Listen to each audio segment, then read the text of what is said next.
இயேசுவே நாமத்தினாலே இந்த மாலைகளில் தெய்வ சமநிலை கூடி வந்திருக்கிற பிள்ளையாவருக்கும் நன்றி நான் தெரிவித்துக் கொள்கிறேன். கர்த்தர் அவரை ஆசீர்வதித்து கர்த்தரை வழி நடத்துவாராக. அல்லேலூயா அல்லேலூயா. கர்த்தருடைய கிருபை நம்மோடு கூட இருக்கட்டும். கர்த்தர் மகிமையான காரியங்களை செய்து கர்த்தரை நடத்துவாராக.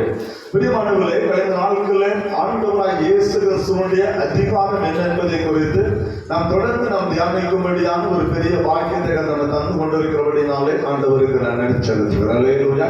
அவருடைய நாமத்தின் அதிகாரத்தை நாம் புரிந்து அவருடைய நாமத்தின் அதிகாரத்தை நம்முடைய வாழ்க்கையில நாம் பயன்படுத்தும் போது மாத்திரமே பிரியமானவர்களே, இந்த உலகத்தை ஜெயித்த பிள்ளைகளாய் நீங்கள் தான் மாற முடியும் என்பதை நாம் மறந்துவிடக் கூடாது.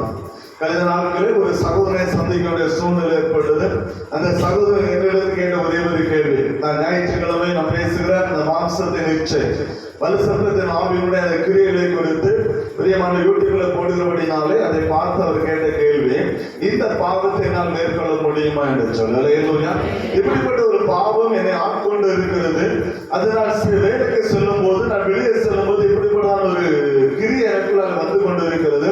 இதை நான் மேற்கொள்ள முடியுமா என்று சொல்லி ஒரு வார்த்தை கேட்கும்போது நான் கொடுத்த பதில் ஒன்றே ஒன்றுதான், நிச்சயமாக நீங்கள் அந்த மாம்சத்தின் கிரியைகளை மேற்கொள்ள முடியும். அல்லேலூயா.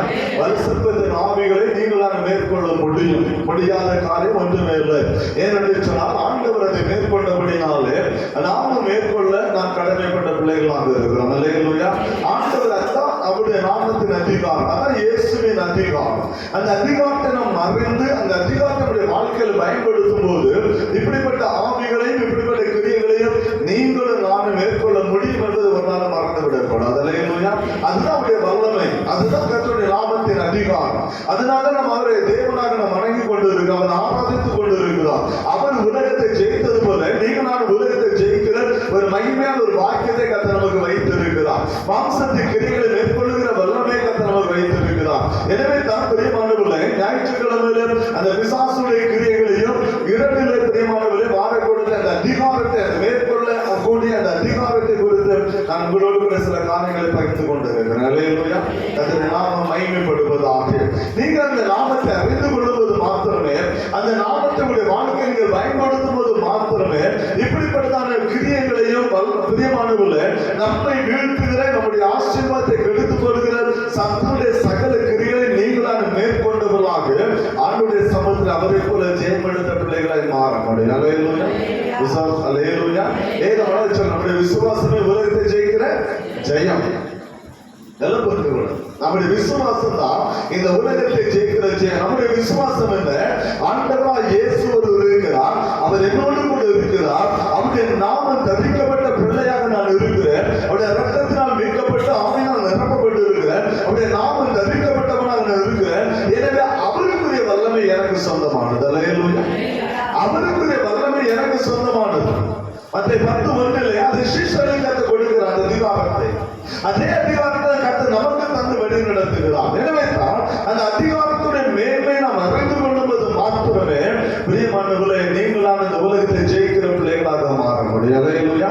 அப்படிப்பட்ட பாக்கியத்தை கர்த்தர் நமக்கு தருவாராக.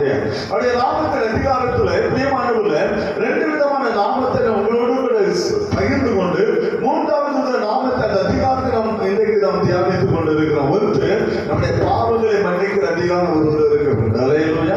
நம்முடைய பாவங்களை மன்னிக்கிற அதிகாரம் அவர் ஒருவருக்கே உண்டு. நம்முடைய வியாதிகளை குணமாக்குற அதிகாரம் அவருக்கு உண்டு. ஏனென்று சொன்னால் இந்த சரீரத்தை உருவாக்கினவர் கர்த்தர். அல்லேலூயா. இந்த சரீரத்தை படைத்தவர் கர்த்தர். இந்த சரீரத்தை எங்கே பழுதானாலும் சரி, எங்கே பலவீனப்பட்டாலும் சரி, அதை சரி செய்கிற சகல அதிகாரமும் அவர் ஒருவருக்கே உண்டு. அல்லேலூயா. எத்தனை மருத்துவமனை நாம் செல்லும் மருந்துகள் எடுத்தாலும் கர்த்தர் குணமாக்க விட்டால் ஒரு காரியம் நடக்கவே நடக்காது. அல்லேலூயா. ஏன்னா சரீரத்தை டாக்டர் ஒன்று பண்ணல, கர்த்தர் உருவாக்குற சரீரம். எனவே எந்த மருந்துக்கு நீங்க எந்த நோய்க்கு நீங்க மருந்து எடுத்தாலும் சரி, அந்த வியாதியை குணமாக்குற வல்லமை அவர் ஒருவருக்கே உண்டு. அல்லேலூயா.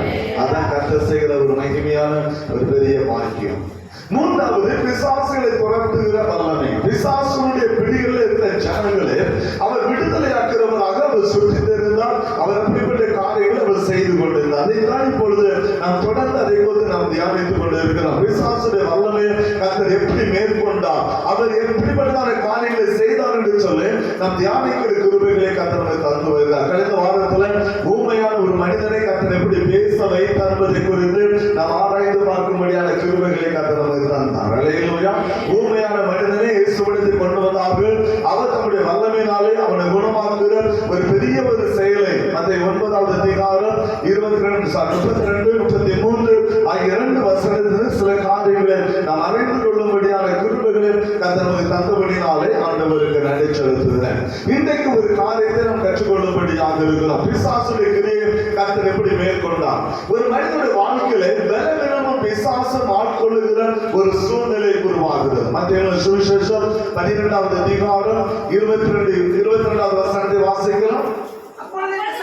அப்பொழுது பிசாசு பிடித்திருந்த குருடும் ஊமையுமான ஒருவன் அவரிடத்தில் கொண்டு வரப்பட்டான்.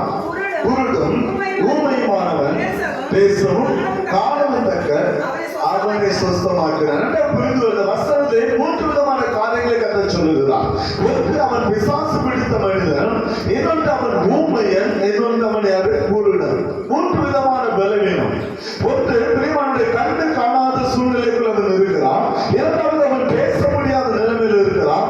மூன்றாவது அவனை பிசாசு ஆட்கொண்ட ஒரு நிலைமையிலே அவன் இருக்கிறதை நீங்களால் அறிந்து கொள்ள முடியும். இயேசு தமது வல்லமையினாலே வியாதியஸ்தரை குணமாக்குகிறார். அல்லேலூயா. அவர் தம்முடைய அதிகாரத்தினாலே சாத்தானை அவர் ஜெயம் கொள்ளுகிறவராக அவர் வெற்றி பெற்றவராக இருந்து கொண்டிருக்கிறார். இங்கே ஒரு மனிதனை இயேசுவிடத்தில் கொண்டு வருகிறார்கள். அந்த மனிதனுக்கு இருக்கிற 2 காரியம். ஒன்று அவன் குருடன் ஊமையன், இரண்டாவது அவன் பிசாசு பிடித்த. 2 விதமான பலவீனம். ஒன்று சரீர பலவீனம், இன்னொன்று ஆத்ம பலவீனம். அல்லேலூயா. 2 விதமான பலவீனத்துக்குள்ள அவன் இருந்து கொண்டிருக்கிறான். அதான் நமக்கு சொல்லுகிற ஒரே ஒரு காரணம், இவனால எதுவுமே செய்ய முடியாது. தனக்கு தானே உதவி செய்யலாம் சொன்னா குருடன் எங்கேயுமே என்ன செய்ய முடியாது, போக முடியாது. அவன் குருடனா இருக்கிறான், பாதை தெரியாது, இருந்தாலும் ஒரு வாழ்க்கை வாழ்ந்து கொண்டு இருக்கிறான். சுற்றி என்ன நடக்குதுன்னு சொல்லி அவனுக்கு தெரியாது. தனக்கு தானே உதவி செய்ய அவனால் முடியாது. பக்கத்துல இருக்க ஒரு பொருளை எடுக்க வேண்டும் என்று சொன்னால் அவனுக்கு கடினமான ஒரு காரியம். அதே நேரத்துல மற்றவர்களை உதவிக்கு அழைக்கலாம் என்று சொல்லி நினைத்தால் அவனால பேச முடியாது. யாரையும் கூப்பிட முடியாது, பேசுகிறான். அப்ப ஒரு நிர்கதியான ஒரு நிலைமையில் அவன் இருந்து கொண்டிருக்கிறான். அவனால் எதுவுமே செய்ய முடியாத ஒரு நிலைமையில் அவன் இருந்து கொண்டிருக்கிறான். ஒன்று, அவன் தன்னைத்தானே ஒரு உதவி செய்ய அவனால் முடியவில்லை. தனக்காக தன்னுடைய காரியத்தை அவனால் செயல்படுத்த முடியும். கண் அவனுக்கு தெரியாது. உலகம் அவனுக்கு சுற்றி இருந்தது போல அவனுக்கு இருந்து கொண்டிருக்க ஒரு சூழ்நிலை. இரண்டாவதாக மற்றவர்களை உதவிக்கு என்ன செய்ய முடியாது, அழைக்க முடியாது. ஏன்னா அவன் பூமியை பேச முடியாது. பேசி மற்றவர்களை தன்னுடைய சம்பந்தம் அவன் இழுத்துக் கொள்ள முடியாது. ஒரு உதவிக்கு மற்றவர்களை கேட்க முடியாத ஒரு நிலைமைக்குள்ள அவன் இருந்து கொண்டிருக்கிறான். மூன்றாவது, அவனை ஒரு பிசாசு அவனை அலைக்கழித்துக் கொண்டிருக்கிறான். அவர் அந்த காலத்துக்குரிய அவனை அலைக்கழித்துக் கொண்டிருக்கிற ஒரு சூழ்நிலை நீங்கள் அறிந்து கொள்ள முடியும்.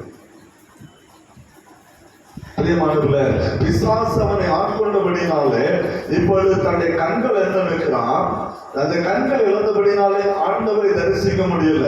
மற்ற எந்த ஒரு காரியத்தை அவனால் சொல்ல பார்க்க முடியல. கர்த்தருடைய மகிமை, அவருடைய படைப்பின் மகிமை அவனால் காண முடியல, எதுவுமே செய்ய முடியல. இரண்டாவது, வாய் பூமியாக இருக்கிறபடினாலே அவனால் தேவனை மகிமைப்படுத்த முடியாத நிலைமையில் இருந்து கொண்டிருக்கிறார். நம்முடைய வாழ்க்கை அதுதான். இன்னைக்கு நம்முடைய வாழ்க்கை அதான் பிரியமானவர்களே. நம்முடைய கண்ணை திறக்க விட நம்ம பார்க்கிறோம், ஆனா நம்முடைய ஆவிக்குரிய கண்ணை இணைச்சு கொண்டு குருடாதான் இருக்குது. ஆண்டவரை காண வேண்டும் என்கிற வாஞ்சை நமக்கு இருக்குது, ஆனா இணைச்சு பண்ண காத்திருக்க எது சொல்லு. கர்த்தரை கண்டடைந்த சமயத்து அவரை தேடும். எப்ப கண்டடையலாம் அப்ப அவரை தேடணும். எப்ப ஆண்டவரை காணலாம்? அதிகாலையில தேடுகிறவர்கள்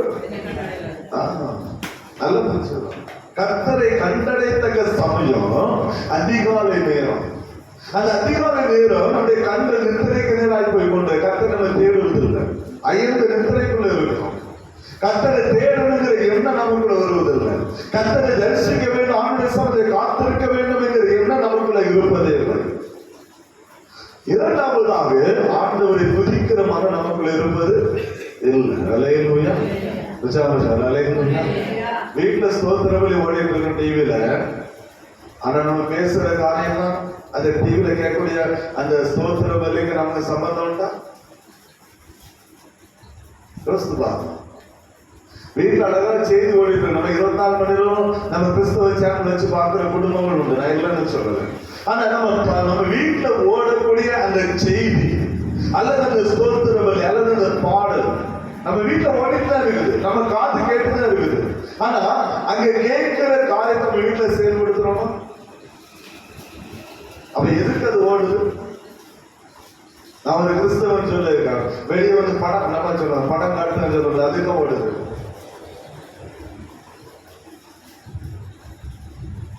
இந்த குருடனுக்கு இந்த ஊமையனுக்கு நமக்குள்ள வித்தியாசம் இல்லை. நம்ம நல்லா பேசுறோம், கர்த்தர் வாயில திறந்து வந்திருக்கிறாரு. ஆனா கர்த்தரை துதிக்கிறது நாம ஆண்டவரை மகிமைப்படுத்துறோம். நமக்கு ஒரு பாட்டு உண்டுல, நாதனை போற்று நாவினால் நரதுதிகள் பாடாது.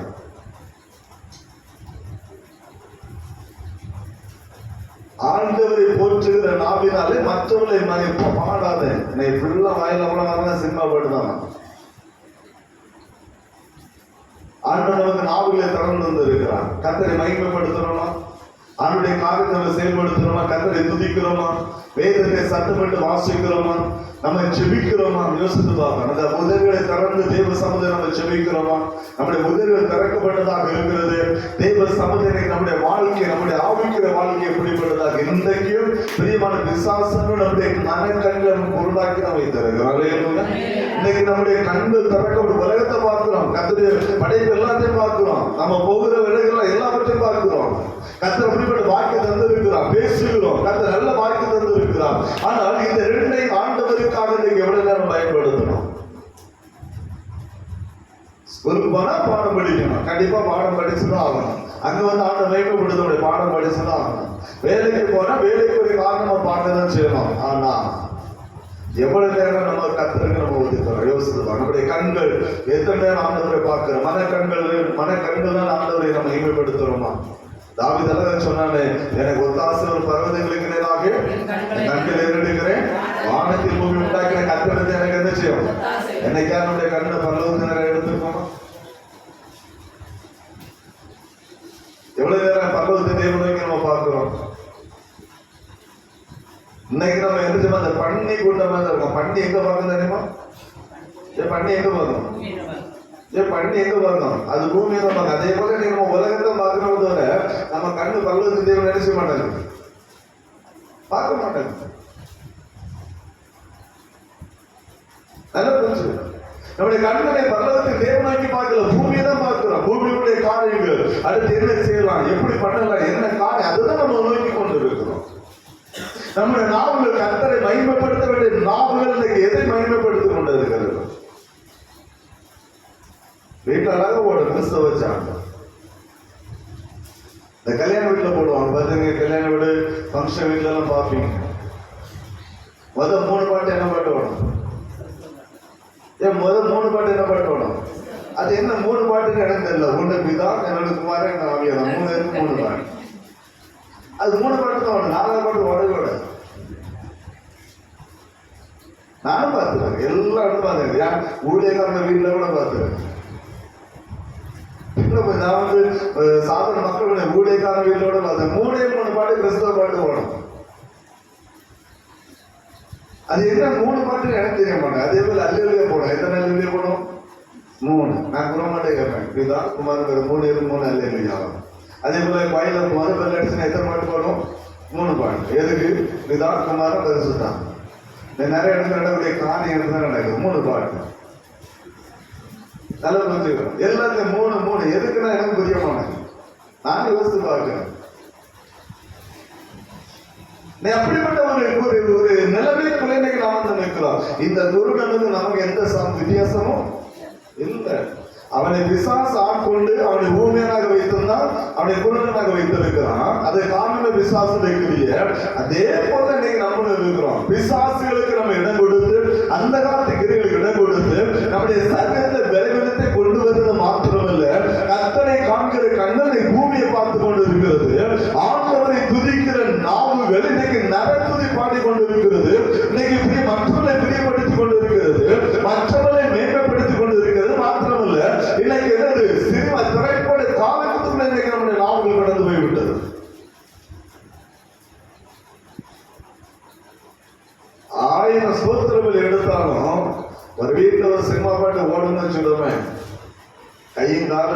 ஆட்டோமேட்டிக் என்ன செய்யும்? தானம் ஓட. நாம அப்படி லேசா தெரிஞ்ச பாட்டு அப்படி லேசா பாடும். இல்ல மனதுக்குள்ளே என்ன செய்வோம்? அது பாடிட்டு இருக்குது. நல்ல யோசிக்குவாங்க, நம்முடைய நிலைமை, நம்முடைய ஆவிக்குரிய நிலைமை என்ன? ஏன் அந்த அதிகாரத்தை நம்மளால் பெற்றுக்கொள்ள முடியவில்லை? நம்முடைய வாழ்க்கை எதை நோக்கி கடந்து போய் கொண்டிருக்கிறது? நம்ம எதற்கு அடிமையா இருக்கோம்? பிசாசுக்கு அடிமையா இருக்கிறோமா அல்லது ஆண்டவருக்கு அடிமையாக இருக்கிறோமா? இங்க இந்த மனிதனுடைய வாழ்க்கை எப்படிதான்? அவன் வாழ்க்கையில பிசாசு அவனை ஆட்கொண்டபடினாலே அவன் ஊமையனாக இருக்கிறான், அவன் குருடனாக இருக்கிறான். அவனால் தனக்கு தானே உதவி செய்ய முடியல. மாத்திரமல்ல, அந்த கண்களால் கர்த்தரை பார்க்க முடியல. ரெண்டு காரியத்தை செய்ய முடியல. இரண்டாவது, அவன் ஊமையனாக இருக்கிறவன் முதலாவது தன்னுடைய உதவிக்கு யாரும் அழைக்க முடியல. இரண்டாவது, அதே நாளில் கர்த்தரை மகிமைப்படுத்த முடியல. ஏன்? அவன் ஊமையனாக இருக்கிறான். எல்லாவற்றையும் இழந்து நிற்கதியாக இருக்கக்கூடிய ஒரு மனிதன். இப்ப நாம் கொண்டு வரப்படக்கூடியது ஆண்டவராய் இயேசு கிறிஸ்துவிடத்தில். அல்லேலூயா. அல்லேலூயா. அவன் இயேசுவிடத்தில் வந்தபடினாலே வேதம் சொல்வது கர்த்தர் அவனை குணமாக்குகிறார். அவன் பேசவும் காணவும் தக்கதாக அவனை சொஸ்தமாக்கிறார் என்று சொல்லு. அதே மத்திய 12வது அதிகாரம் 22வது வசனம் அது சொல்லுகிறது. அவன் காணவும் அவன் பேசவும் தக்கதாக கர்த்தரை சொஸ்தமாக்கிறான். காரணம் என்ன? அவனுக்குள்ளே இந்த பிசாசை கர்த்தர் துரத்தின போது அவன் பேசினான், அவன் கண்டான். அல்லேலூயா. அவனுடைய கண்கள் திறக்கப்பட்டது, அவனுடைய நாவுகளுடைய கட்டுகள் திறக்கப்பட்டது, கட்டவிழ்க்கப்பட்டது. ஏன்? பிசாசுடைய கிரியை. அந்த பிசாசுடைய கிரியை கர்த்தர் அவனை விரட்டினார். பிசாசை விரட்டினார். அவனை ஆளுகை செய்து, அவனுடைய ஆத்மாவை ஆளுகை செய்து, அவனுடைய சரீரத்தை ஆளுகை செய்து வைத்திருந்த சத்துடைய அந்த கிரியை கர்த்தர் மேற்கொண்டபடினாலே, சாத்தானை ஒரு ஜெயம் கொண்டபடினாலே, அவனுடைய கிரியைகளை தன்னுடைய அதிகாரத்தினாலே கர்த்தர் நிரூபணமாக்கிறபடினாலே அவனுடைய வாழ்க்கையில கட்டுகள் அவிழ்க்கப்பட்டது. கண்கள் திறந்து அவன் எல்லாரையும் கண்டான். பிரியமானவர்களே, அவன் வாய்கள் திறக்கப்பட்டது. அல்லேலூயா. அல்லேலூயா. இப்ப அவனுக்கு ரெண்டு விதமான காரியம் என்ன தெரியுமா? கண் திறக்கப்பட்டபடினாலே தனக்கு தானே அவனால் உதவி செய்ய முடியும். அல்லேலூயா. அதே போல அதே கண்களினாலே அந்த கண்ணை திறந்த மகிமையின் தேவனை அவன் தரிசித்தான். அல்லேலூயா. அதுக்கு முன்னால இயேசு பக்கத்தில் இருக்கிற இயேசு சொல்லி பார்க்க முடியல. இயேசு பக்கத்தில் இருக்கிற அவனால் பார்க்க முடியல. ஆனா கண்கள் திறக்கப்பட்ட போது ரெண்டு விதமான ஆசீர்வாதம். ஒன்று, தனக்கு தானே உதவி செய்யக்கூடிய அளவுக்கு அவன் பலம் பெற்றது மாத்திரமல்ல, அந்த கண்களினாலே மகிமை தேவனை தரிசிக்கிற பெரிய பாக்கியத்தை அவன் பெற்றுக்கொண்டான். அல்லேலூயா. தேவனுடைய மகிமை அவன் கண்டான். கர்த்தருடைய மகிமை அவன் கண்டான். யோவான் 1:14 படி அந்த மகிமை ஆண்டவராய் இயேசு, தேவனுடைய மகிமை ஆண்டவராய் இயேசு கிறிஸ்து எந்த மகிமை அவன் காண முடியாமல் இருந்தானோ கர்த்தர் மகிமை காண முடியாத கிருபைகளை கர்த்தர் கொடுத்தார். ஏன் தெரியுமா? பிசாசுடைய வல்லமை கர்த்தர் மேற்கொண்டார். அவருடைய அதிகாரம், ஆண்டவர் தன்னுடைய அதிகாரத்தை பயன்படுத்தினார். பிசாசுடைய கிரியைகளை அவன் மேற்கொண்டபடினாலே அவன் மகிமை தேவனை கண்டார். இரண்டாவது, மற்றவனை உதவி கலைக்க வேண்டிய அவன் இனி யாரையும் உதவி கலைக்க வேண்டிய அவசியம் இல்லை. ஏன்னா தனக்கு தானே உதவி செய்யக்கூடிய பலனை அவன் பெற்றுக்கொண்டான். அல்லேலூயா. இனி அவனால் வேலை செய்ய முடியும். அல்லேலூயா. இனி அவனால் ஒரு காரியத்தை அவனால் செயல்படுத்த முடியும். அப்படிப்பட்ட நிலைமைக்குள்ள வந்துட்டான். தன்னைத்தானே பாதுகாக்க வேண்டிய சூழ்நிலைக்குள்ள வந்தார். இனி யாருக்கும் அவனுக்கு தேவையில்லை. மாறாக அதே நாவினாலே தேவனை அவன் மகிமைப்படுத்தினான். அல்லேலூயா. அல்லேலூயா. அவனுடைய கண்கள் திறக்கப்பட்ட போது மகிமை தேவனை தரிசித்தது மாத்திரமல்ல, அவனுடைய நாவுகளை கண்கள் அவிழ்க்கப்பட்டபடினாலே மகிமை தேவனை அவன் மகிமைப்படுத்தக்கூடிய ஒரு பாக்கியத்தை தன்னுடைய வாழ்க்கையில அவன் பெற்றுக்கொண்டான். அதே போல பிரியமானவர்களே, நீங்களும் நானும் சத்தினுடைய சகல கிரியைகளை நான் மேற்கொள்ளும்போது மாத்திரமே ஆண்டவரை தரிசிக்கிற பெரிய பாக்கியத்தை நீங்கள் நான் பெற்றுக்கொள்ள முடியும். அல்லேலூயா. அந்த பாக்கியத்தை மாத்திரமல்ல, ஆண்டவரை மகிமைப்படுத்துகிற பெரிய பாக்கியத்தை நீங்கள் நான் பெற்றுக்கொள்ள முடியும். நம்மை தேவனுடைய சமூகத்தில் ஜெபிக்க கூடாதபடிக்கு, கர்த்தரை துதிக்க கூடாதபடிக்கு பிரியமானவர்களே, நம்மை ஆட்கொள்ளுகிற, நம்மை நம்முடைய ஆவிக்குரிய கண்களை ஆவிக்குரிய இருதயங்களை மறைக்கிற சத்துடைய சகல கிரியைகளை நீங்கள் நான் மேற்கொள்ள வேண்டும் என்று சொன்னால் அவருடைய நாமத்தின் வல்லமை நீங்கள் பயன்படுத்திதான் ஆக வேண்டும். அல்லேலூயா. ஒவ்வொரு நாளும் சொல்லும், ஆண்டவரே இயேசுவே நாமத்தினாலே பிசாசுடைய சகல கிரியைகளை நான் மேற்கொள்ளுகிறேன் என்று சொல்லி ஜெபம். இயேசுவின் நாமத்தாலே பிசாசுடைய கிரியைகளை அவருடைய இரத்தத்தினால் மேற்கொள்கிறேன்னு சொல்லி ஜெபம் பண்ணணும். உடைய வார்த்தை வல்லமையினால பிசாசை நான் மேற்கொள்கிறேன்னு சொல்லி விசுவாச அறிக்கை ஒவ்வொரு நேரமும் நீங்க பண்ணி பண்ணி பண்ணி பாருங்க, சகல கட்டுகளை கட்டுகளை விட்டு அகற்றி போடுவார். அல்லேலூயா. பிசாசு உங்களை ஆட முடியாது. 24 மணி நேரம் உங்க வாய்க்கு வர வேண்டிய வார்த்தை அதுதான். இயேசுவின் நாமத்தாலே பிசாசை நான் மேற்கொள்கிறேன், இயேசுவின் இரத்தத்தினால பிசாசை மேற்கொள்கிறேன், இயேசுவின் வார்த்தையினால பிசாசை மேற்கொள்கிறேன். 3 வார்த்தை உங்கள் மனதிலிருந்து எழும்பட்டும், உங்கள் நாவுகளால் அறிக்கை பண்ணி பாருங்கள். பிரியமானவர்களே, பிசாசு எந்த கிரியங்களை மேற்கொள்ளவே முடியாது. அல்லேலூயா. அல்லேலூயா. அவன் நடுங்கிறது அவருடைய நாமத்துக்கு அவன் நடுங்குகிறான், அவருடைய இரத்தத்துக்கு அவன் நடுங்குகிறான். பிரியமானவர்களே, அது மாத்திரமல்ல, அவருடைய வார்த்தைக்கு அவன் நடுங்குகிறான். அவன் அப்பாலே போய் சாத்தான் சொல்லி தேவனுடைய வாயிலிருந்து புறப்பட்ட ஒரே ஒரு வார்த்தை, அவன் அந்த இடத்தை விட்டு அவன் போய்விட்டான் சொல்லி மத்திய 4ஆம் அதிகாரம் காண்பிக்கப்படுகிறது. அல்லேலூயா.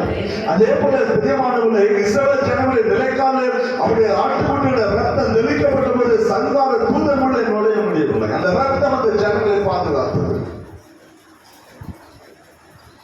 அதே போல அவருடைய நாமத்துக்கு விசுவாசம் இன்றைக்கு நட்டிக்கு கொண்டுதான் இருக்கிறது. அல்லேலூயா. இயேசுடைய நாமத்துக்கு விசுவாசம் ராஜ்யம் நட்டிக்கு கொண்டு இருக்கிறது. எனவே தான் நீங்க ஒவ்வொரு நாளும் ஒவ்வொரு நிமிடமும் ஒவ்வொரு மணி நேரம் நீங்க பயன்படுத்த 3 வார்த்தை, ஆண்டவரே உடைய நாமத்தினாலே பிசாசை வல்லமை நான் மேற்கொள்கிறேன். அல்லேலூயா. உடைய நாமத்தினாலே வியாதியின் வல்லமை நான் மேற்கொள்கிறேன். அல்லேலூயா. உங்களுக்கு என்ன பலவீனம் இருக்கிறோ, உங்களுக்கு என்ன குறை, அந்த சொல்லி ஜெபம் பண்ணணும். இயேசுவின் நாமத்தை பலவீனத்தை நான் மேற்கொள்கிறேன். ஒருவேளை உங்களுக்கு பலவீனம் உங்களை சரீரத்தை ஆளுகை செய்யலாம்.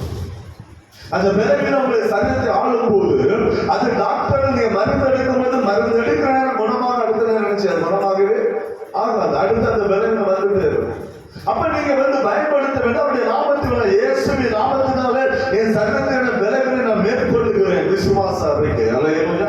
இயேசுவின் வார்த்தை வல்லமையினாலே ஆண்டவரே பலவீனத்தை நான் மேற்கொள்ளுகிறேன். ஆண்டவருடைய இரத்தத்தின் வல்லமையினாலே என் பலவீனத்தை நான் மேற்கொள்ளுகிறேன். பிசாசுடைய கிரியை போராட்டம் இருக்குமானால் நீங்க பயன்படுத்த அதேதான். இயேசுவின் நாமத்தால பிசாசை மேற்கொள்ளுகிறேன். வீட்டுல பிரச்சனை பாடுகளை கொண்டு வந்து பிசாசை மேற்கொள்ள, வீட்டுல பிரச்சனைய பாடு பிசாசுடைய வல்லமை மேற்கொள்ளுங்க. அவருடைய ரத்தம், அவருடைய நாமம், அவருடைய வார்த்தை 3ஐ பயன்படுத்தி நீங்க ஜெபமணி பாருங்க, உங்க பிரச்சனை அப்படியே மாறும். அல்லேலூயா. உங்க பலவீனங்களை கர்த்தர் மாற்றி பட, ஏன்னா எல்லாம் அதிகாரம் அவருடைய கரத்தில் இருக்கிறது. நடந்த சம்பவம் அதுதான். இயேசு தன்னுடைய அதிகாரத்தை அவன் பயன்படுத்தும் போது, இயேசுடைய அதிகாரத்தை மனிதனுடைய வாழ்க்கையில செயல்பட்ட போது எல்லாவற்றையும் அவன் விடுதலையாக்கப்பட்டவனாக, விடுதலை சுதந்திரத்துக்குள்ள கர்த்தரை மகிமைப்படுத்தினவனாக அவன் மாறினான். அல்லேலூயா. அதே ஆண்டவர் இன்றைக்கு நம்ம நடுவில் ஜீவிக்கிறவராக இருக்கிறார். அல்லேலூயா. 2வது நடந்த காரியம் என்ன? 23வது வசனம் சொல்லுது, வாசிக்கலாம். ஜனங்கள் எல்லாரும் ஆச்சரியப்பட்டு தாவீதின் குமாரன் இவர்தானோ என்றார்கள். அந்த குருடனும் ஊமையுமான மனிதன் உடனடியாக சொஸ்தமானான். ஏன்னா அவருடைய கட்டுகளை காத்த நம்முடைய அதிகாரத்தை வல்லமையினாலே அந்த பிசாசுடைய கட்டுகளை காத்த நிர்மூலம் வைக்கப்படினாலே உடனடியாக அவன் பேச ஆரம்பித்த ஜனங்கள் ஆச்சரியப்பட்டார்கள். ஆச்சரியப்பட்டு ஜனங்கள் கேட்ட கேள்வி அதுதான், தாவீதின் குமாரன் இவர்தானோ? கேள்வி நல்லதுதான். ஒரு சத்தியத்தை விசாரித்து அறிய வேண்டிய கடமை நமக்கு உண்டு. ஒரு கேள்வி இருக்கிற தாவீதின் குமாரன் இவர்தானோ என்று சொல்லி அந்த சத்தியத்தை அறிந்து கொள்கிற ஒரு கடமை இருக்கு, நல்லதுதான். ஆனா அந்த சத்தியத்தை மறந்து விடக்கூடாது. அல்லேலூயா. எனது சத்தியம் ஆண்டவராகிய இயேசு கிறிஸ்து. அல்லேலூயா. அவரே சொன்ன, நானே சத்தியம் என்று சொன்னான். நம்ம சத்தியத்தை அறிகிறோம், வேதத்தை நம்ம அறிகிறோம். சத்தியத்தை அறிகிற அறிவை கர்த்தர் நமக்கு தந்து இருக்கிறாரு. பிரியமானவர்களே, ஆனா அந்த சத்தியத்தை அறிகிற நாம் அந்த சத்தியத்தை கீழ்பட்டு இருக்கிறோமா?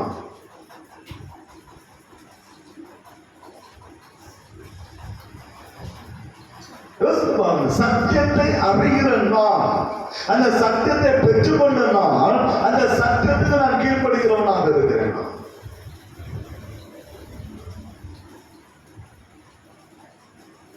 ஜனங்கள் உள்ளத்துல ஒரு எண்ணம் இருக்கிறது, தாவீதின் குமாரன் என்கிற எண்ணம் அவன் மண் தலைவரில் ஏறிச்சு. அல்லேலூயா. ஏன்னா அவர் செய்த அற்புதங்கள், அவர் செய்த அடையாளங்கள், அவர் செய்த காரியங்கள், தாவீதின் குமாரன். ஏன்னா ஜனங்கள் தாவீதின் வம்சத்தை ஒரு எழுப்புவார் என்கிற அந்த விசுவாசத்தோடு ஜனங்கள் காத்திருக்கிறார். மேசியா ஒரு வருவார், தாவீதின் வம்சத்தில் மேசியா ஒரு வருவார், அவர்களை விடுதலையாக்குவார் என்கிற நம்பிக்கை ஒரு விசுவாச ஜனங்களுக்குள்ள இருந்தது. அந்த சத்தியம் அங்க நடக்கிற ஒவ்வொரு காரியத்தை கண்டவுடனே ஆண்டவருடைய அந்த சத்தியத்தை ஆனா அவங்க உள்ளத்துல என்ன செய்றாங்க தெரியுமா? ஆண்டவர்கிட்ட விலகிதான் இருக்கிறாங்க. அல்லேலூயா, அல்லேலூயா. உள்ளத்துல கர்த்தரோட விலகிதான் இருந்தாங்க. ஏன்னா அவங்க உள்ளத்துல ஏறல, தலையில மூளையின் அறிவுல அவங்க பேசுறாங்க, தாவீது குமாரன் பேசுறாங்க. ஆனா உள்ளத்தின் ஆழத்திலிருந்து கர்த்தரை மகிமைப்படுத்த யாருமே இல்லை. வேதம் வந்து சொல்லுங்க, மத்தேயு 15வது அதிகாரம் 8வது வசனத்தை வாசிக்கலாம். மத்தேயு 15:8 என்ன சொல்லுகிறது?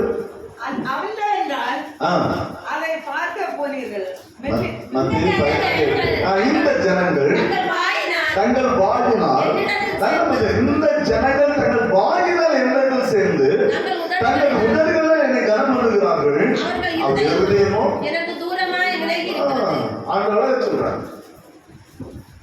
ஐயா, தாவீது குமாரங்கிற நம்பிக்கை ஒரு விசுவாசம் அவங்க மண்டல தலைவரில் ஏறிட்டு அவங்களுக்குள்ள அந்த எண்ணம் இருக்குது. தாவீது குமாரனை அறிக்கப்படுகிறார்கள்.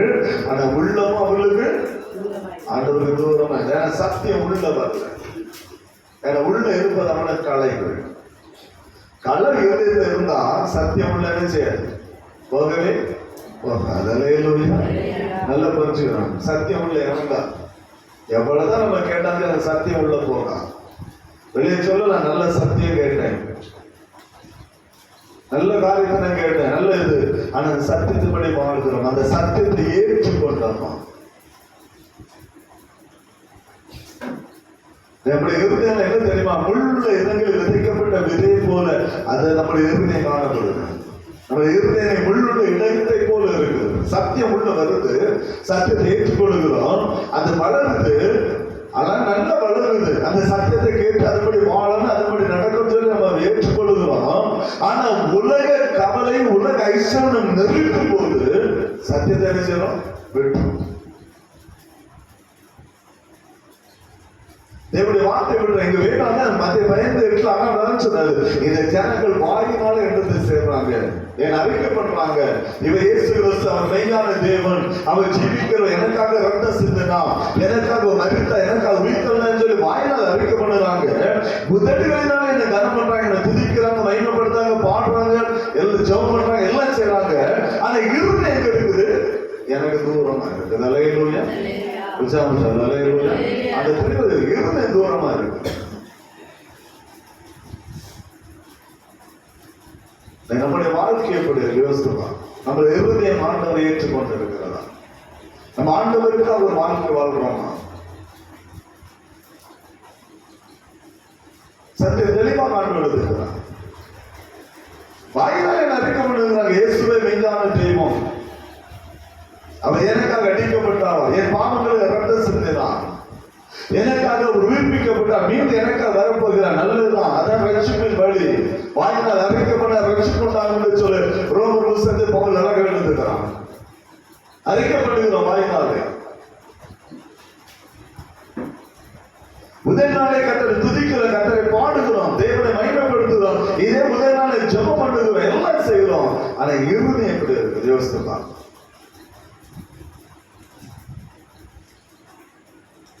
இந்த ஜனங்களுடைய நிலைமை ஆச்சரியப்பட்டு அழகு கேட்டாங்க, இவன் தாவீது குமாரனும் தெரியுது, இவன் தாவீது குமாரன் என்கிற எண்ணம் உண்டாயிடுச்சு. ஆனா இருதயத்தில் நம்ம ஆண்டவரை சில விசுவாசிக்க இல்லை. நம்முடைய வாழ்க்கை எப்படிப்பட்டதாக? அந்த குருடனை போலதான் நம்ம வாழ்ந்து கொண்டு இருக்கிறோம். இந்த ஜனத்தை போல நம்முடைய வாழ்க்கை இருக்கிறது. நம்முடைய வாழ்க்கையில் ஏற்பட்ட மாற்றம் என்ன? சத்தியத்தை அடைந்தோம். என் வாழ்க்கையில் ஏற்பட்ட மாற்றம் என்ன?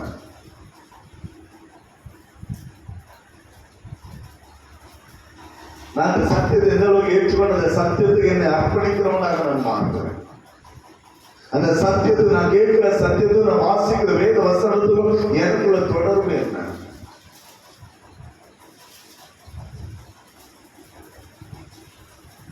யோசிக்கிறேன். வாழ்க்கை நான் எப்படி ஆண்டவர்களை நான் கட்டி கொண்டிருக்கிறேன்.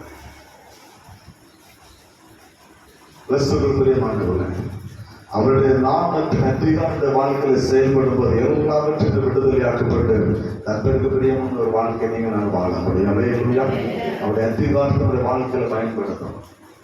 அவருடைய அதிகாரத்தை மேன்மை நம்முடைய வாழ்க்கையில பயன்படுத்தும் மாற்றமே நீங்களும் ஜெயம் பெற்ற பிள்ளைகளை மாறும். இல்லை மற்ற ஜனங்கள் நமக்கு வித்தியாசமே இல்லாமல் போயிடும். மற்ற ஜனங்கள் நமக்கு வித்தியாசம் இல்லாமல் போயிடும். அங்க என்ன ஆண்டவர் ஆராதிக்கல, அங்க நம்ம வாயினால் அறிக்கப்படும் உள்ளத்தை நினைச்சிடும். கத்தவத்தி தூரம் தூரமா தான் இருக்கும். அவங்க நமக்கு என்ன வித்தியாசம்? புறஜாதியாரம் நமக்குள்ள வித்தியாசம் என்ன? நம்முடைய வாழ்க்கை ஆண்டவர்களை எப்படி நாம் கட்டி எழுப்பி கொண்டு இருக்கிறோம் யோசிக்க வேண்டும். அல்லேலூயா, விசாரிச்சோம். அல்லேலூயா, யோசித்து பார்த்தோம் என்னுடைய ஆவிக்கிற வாழ்க்கை எப்படி இருக்கு.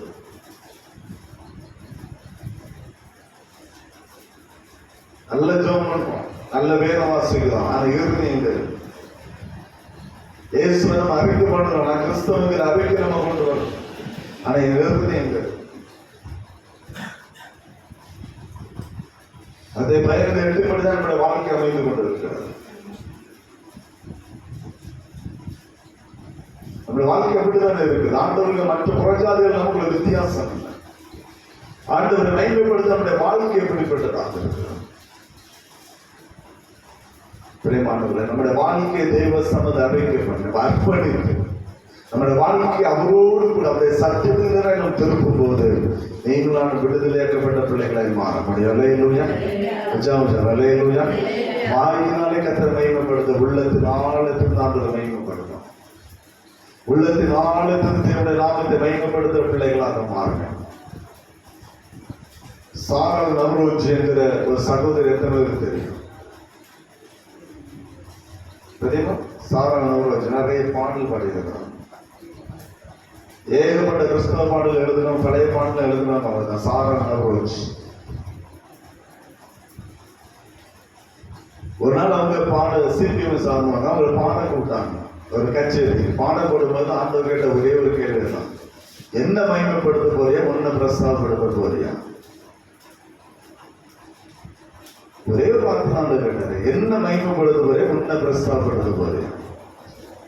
மேடையில நீ பாடுனா உன்னை எல்லாரும் நினைச்சுவாங்க, பார்ப்பாங்க, சாராள் நவ்ரோஜ் இவ்வளவு பாட்டு எழுதிருக்கான், நல்ல பாடுங்க அப்படின்னு சொல்லுவாங்க. அதனால என்ன மகிமைப்படுத்த போறியா, ஒன்ன நீ மற்றவர்களுக்கு பிரஸ்தாபப்படுத்த போறியான்னு கேட்ட அந்த ஒரே ஒரு கேள்வி. தன்னுடைய மரண நாள் வரலாம் அவங்க தன்னை வெளியே காட்டவே இல்லை.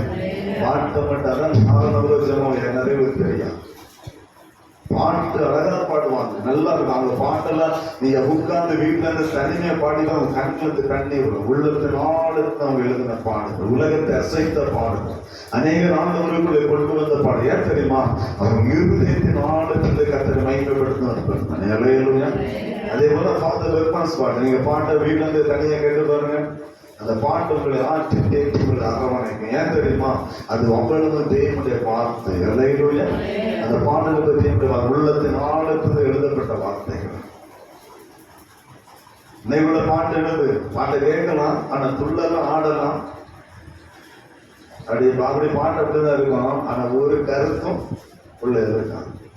கருத்து இருக்கும், வார்த்தை இருக்கும், ஆனா நம்மள உள்ளத்தை நிச்சய தொடவே தொடாது. அதான் பழைய பாட்டுக்கு புதிய பாட்டுக்குள்ள வித்தியாசம். மியூசிக் இருக்கும், ரம்மடி இருக்கும், செண்டடி மாதிரி இருக்கும், தப்பாங்குத்து பாட்டு அடிச்ச மாதிரி தான் இருக்கும்.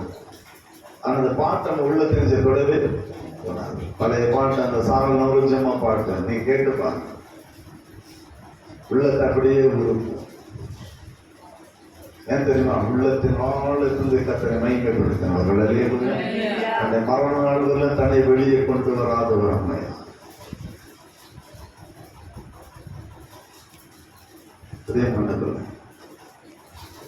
நம்முடைய வாழ்க்கை எப்படிப்பட்டதாக, நம்ம யாரை மகிமைப்படுத்திக் கொண்டிருக்கோம், யாருடைய நாமத்தை நம்ம பிரஸ்தாபித்துக் கொண்டிருக்கோம். கர்த்தருடைய சமூகத்தை முற்றிலுமாக அர்ப்பணித்து உள்ளத்தின் ஆழத்தில் கர்த்தரை மகிமைப்படுத்தும் போது அவருடைய நாமத்தின் அதிகாரம், இயேசு என்கிற நாமத்தின் அதிகாரம் நீங்க பயன்படுத்தும் போது எல்லாவற்றும் நீங்க விடுதலையாக்கப்பட்டவர்களாக கர்த்தருக்கு பிரியமான ஒரு வாழ்க்கை வாழ முடியும். அல்லேலூயா. ஆண்டவருடைய இருதயத்துக்கு ஏற்ற ஒரு வாழ்க்கை வாழ, சத்தியத்தின்படி நீங்கள் வாழணும். சத்தியத்தை கேட்டு அதன்படி வாழ்கிற ஒரு வாழ்க்கை கர்த்தர் நமக்கு தர ஒரு வல்லமுள்ள தெய்வனாக இருக்கிறார். அப்படிப்பட்ட ஒரு வாக்கியம் கர்த்தர் நமக்கு தருப்படிதாக அவருடைய சம்பந்த அர்ப்பணித்து நமக்கு சொல்லணும். கர்த்தரை அவரை ஆசீர்வதிப்பாராக. ஆமென். ஜெபம் செய்வோம்.